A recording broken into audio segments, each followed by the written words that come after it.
ಮಕ್ಕಳೇ, ಈಗ ನಾವು ಕಾಡು ಪ್ರಾಣಿ ವಾರದ ವಿಷಯಕ್ಕೆ ಸಂಬಂಧಪಟ್ಟಂಗೆ ನಾವು ಏನು ಮಾಡೋಣ, ಒಂದು ಹಾಡು ಹೇಳೋಣ. ಹಾಂ,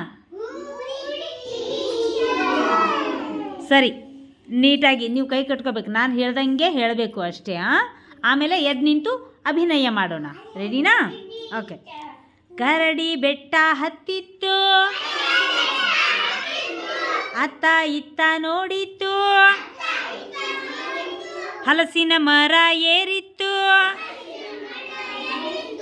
ಹಣ್ಣು ಕಿತ್ತು ತಿಂದಿತ್ತು, ಹಣ್ಣು ಕಿತ್ತು ತಿಂದಿತ್ತು, ತೋಳೆ ಬಿಡಿಸಿ ಇಟ್ಟಿತ್ತು,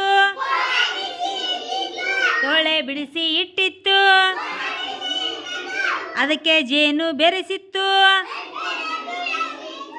ಹೊಟ್ಟೆ ಬೀರಿಯ ತಿಂದಿತ್ತು,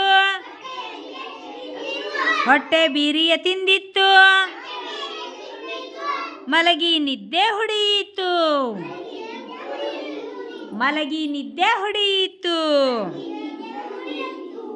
ಹೌದಲ್ಲ? ಈಗ ಎದ್ದು ನಿಂತು ಮಾಡೋಣ. ಓಕೆ.